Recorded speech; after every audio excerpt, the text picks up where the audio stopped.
Hello, hello, hello. You're tuning to another episode of TheWunderkindShow. Today's second topic, Raven fans. Now you see what the O-line truly looks like. Look. Guys. You know what's crazy? Beginning of the year, last year, when the Eagles had a down year, so many people said, let EDC cook. And I said, okay, I said, I don't see how you guys can hate on the GM. I've said this multiple times. The GM for Philly is the best GM in the game. Raven fans always looking for a way to cope. So I told you guys at the beginning of this season, I said, look, we need O-line. I said, trade all the picks, build a massive O-line. I said, look, with Derrick Henry and Lamar and an O-line, there's nobody in this world that can stop you. Everyone's, the guys that we got are good enough. That was a great pick, Nitro. You need to apologize. I love when stuff like this happens because then, those people that say that stuff at the beginning of the year because they let all this stuff fade into the back of their heads where they can ignore it. And then they're like, we're going to do this whole cycle all over again. You might be wondering what I'm talking about. I'm sure exactly what I'm talking about. Look at this! So, this was the Eagles versus the Commanders. 48-23. Yeah.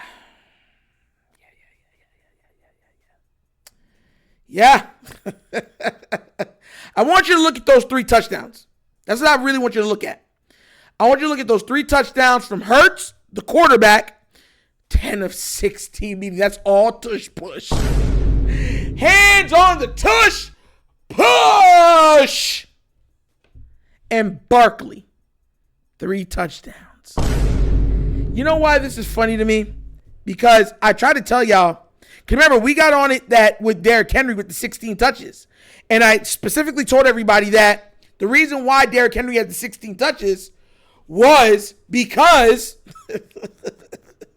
they had to take him out because we were always going behind the stick. They were tackling us behind the line of scrimmage on first downs when we would run it.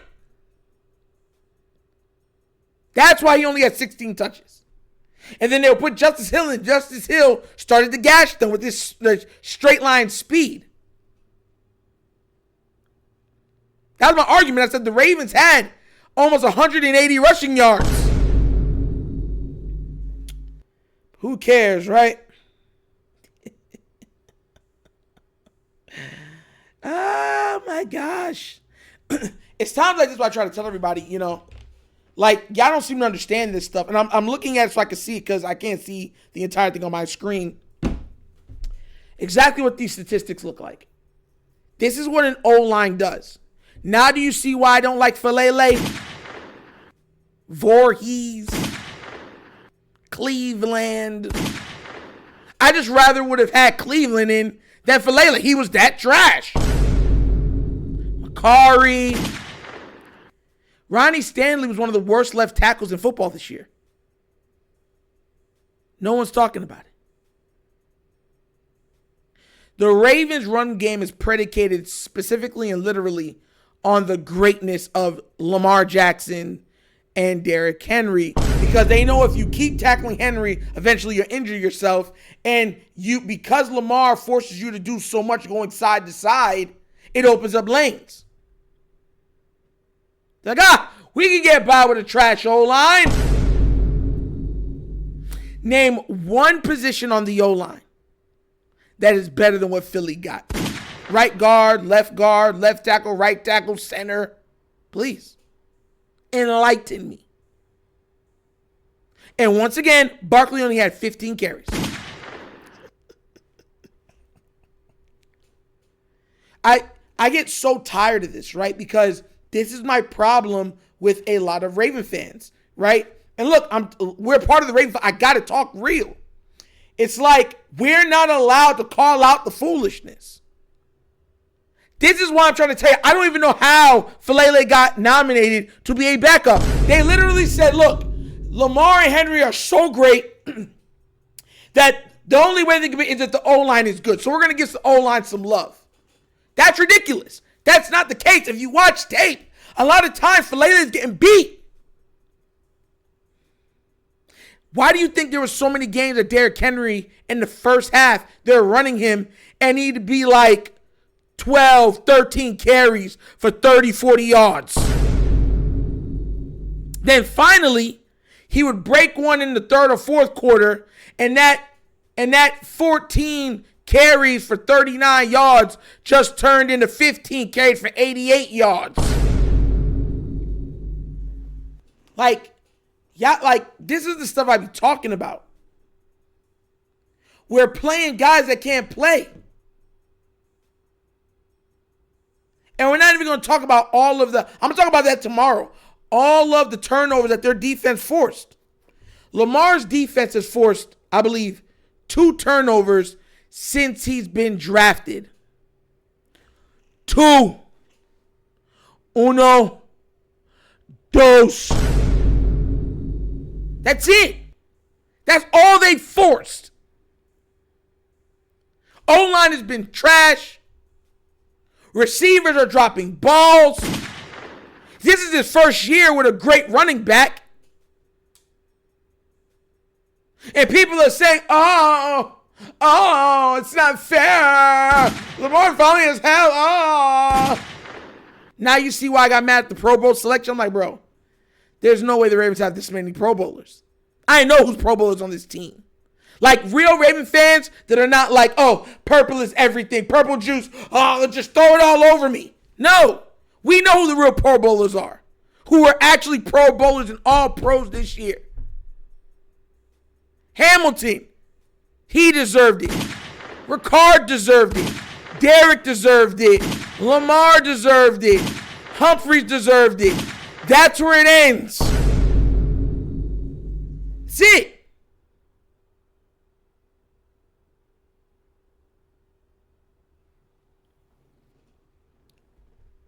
And that's not a shot at like Zay or anything. I'm happy for him.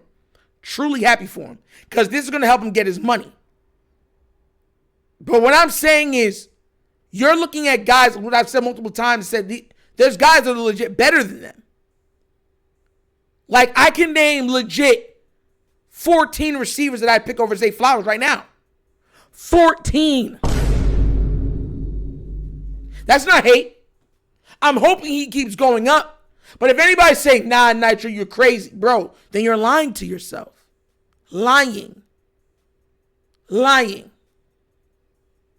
Openly lying. I heard some Raven fans saying that they would take Zay Flowers over Tyreek Hill right now. Bro, how do you argue with that? Bro. And they want to play Falele. And you're seeing teams that actually build their O-lines with stuff like this. But let's get Falele. So let's apologize to Falele. Or feel bad for Mark Andrews, who drops over 20% of his passes directed in his direction. Let's feel sorry. Nah, bro, this is ridiculous, bro. Like, I'm sorry. Like, it is what it is. Like, a defense that can't turn the ball over on anybody. An offense who you're literally looking at one guy. Now you're looking at 2 guys and saying, take us home. And it's like you're seeing these other teams have everybody come together as a unit and put together a game plan, regardless if there's a turnover or not. Tom Brady is 3-1 in games where he's had more than 2 turnovers. Junk is ridiculous, man. And we got to sit there and watch it, argue about it all off season to watch the Ravens do the same thing because, oh, we like our nice guys. High character guys. We'll make it work. It's a foundational thing. It's okay if we don't win the Super Bowl. That doesn't define us. That doesn't define you. Even though that's what we say Lamar wants. It's not about what Lamar wants. It's about what the Baltimore Ravens wants. It's about what John Harbaugh wants. It's about what John Harbaugh put on the field. He put people that he likes on the field. People he don't like will be in his doghouse. He don't care. He'll go down with the ship. These are all facts. Drunk, man. Dog, listen, man, it just irks me, bro. It irks me. Because it's like, we have some good, really good players. And we miss out on other players because they'll say, hey, they're too energetic or they're too passionate. Or we won't play great players like a Likely when he's undoubtedly better than the other tight end because you're like, but we like Mark Andrews. Mark Andrews has been so good for us. It's like, okay, he has been in the regular season. Likely has been ascending. I've been saying this since he was a rookie. So y'all can't say I'm changing it now. I'm consistent to say the least. I told y'all how happy I was when we drafted him. I'm like, bro, he's a diamond in the rough. I kept telling y'all that. Now we're like, oh my God, and they won't play him the whole time. He's splitting snaps with Kolar.